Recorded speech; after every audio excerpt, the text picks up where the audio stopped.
Hey guys and gals, welcome to this week's pre-foreclosure daily grind tip of the week. Chris the Drummer Bowles, Bob LaChance. Hopefully everyone had a fantastic week.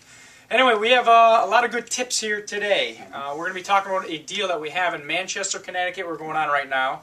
There's, I think, about 3 different tips that we're going to tell you guys about in that particular property.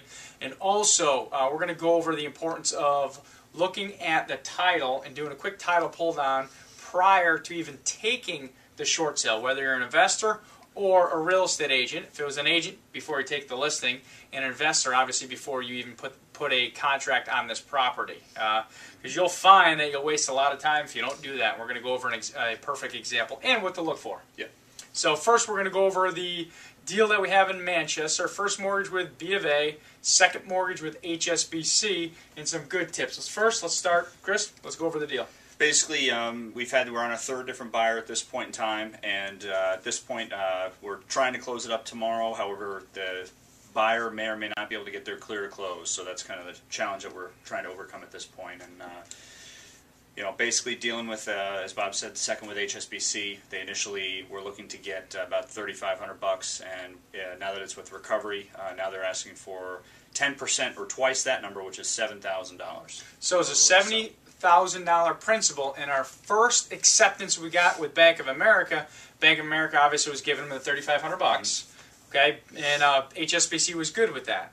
Then they sent it to the recovery department and wanted double that. So at the beginning they first wanted 5%, now they want 10% of the principal of their mortgage. So that's a good tip right there. Know that right away. Right when it gets sent to recovery, their typical guideline is 10%. Right. Okay, so prior to that, that may be one of the things you could sit down with your client on your initial appointment with them and say, hey, listen, you have a second mortgage with HSBC. Just know this little window here, they'll most likely accept 5% of whatever you owe them. And if it goes by a certain time, which is typically, what, 4 months, 3 months, 4 months? Yeah, usually about 3 months. 3 months, it'll go to their recovery department. This is when HSBC is in second position. Right. Okay, and so that's a good takeaway. Just to clarify, that's 3 months.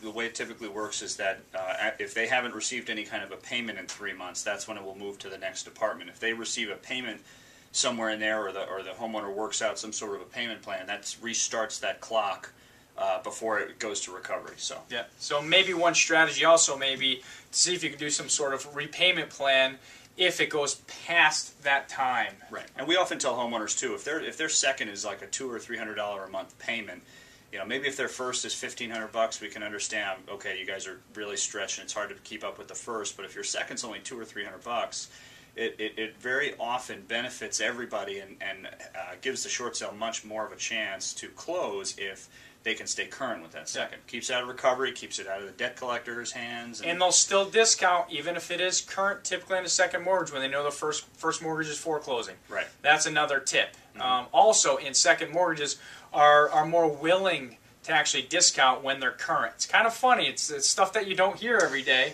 but it is what it is. There's the way they look at it, they're looking at it as, hey, the homeowner is doing whatever they can to fulfill their obligation. Mm-hmm. So that's the way they look at it. Believe me, we dig into this stuff, so it's that's extremely important.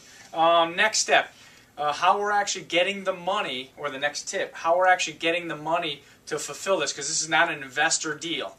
Remember, the first offer came in with Bank of America allowing $3,500 a second. Okay, now we're going 3 offers later. Now HSBC wants double that.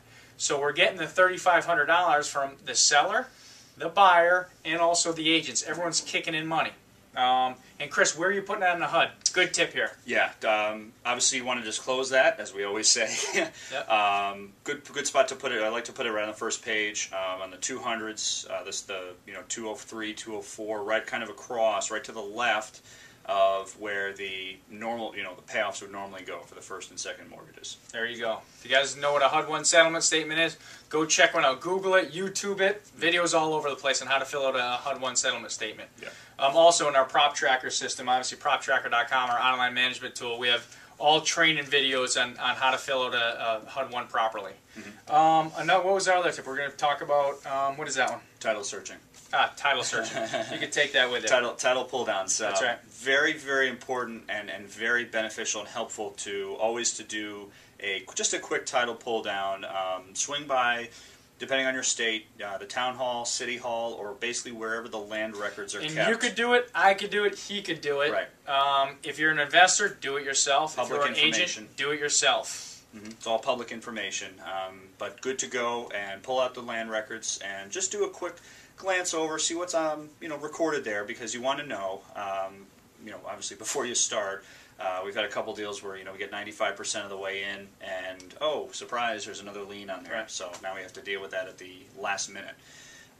But a couple good things to look for too. I was actually talking to an agent this morning about this because he's about to actually go over to the town hall on the property just to verify whether or not there's a second. Yeah.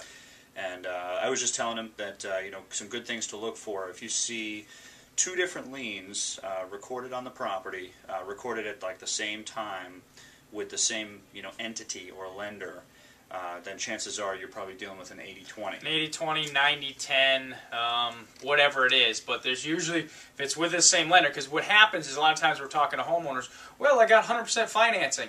Yeah, you got 100% financing. They didn't even know they had two loans that they were paying on. Mm-hmm. Believe me, it happens. I know it sounds weird because you have to make two different payments, but it is what it is. Sometimes they kind of confuse that. But, again, we're in the real estate business. We deal with all kinds of people and all kinds of characters. But do we have anything else, Chris? Well, I think that's about it. That's good stuff. There. All right. Yeah. Also, check us out. We're actually traveling to San Diego this week. We'll be at an event in San Diego teaching, obviously, on the short sale business.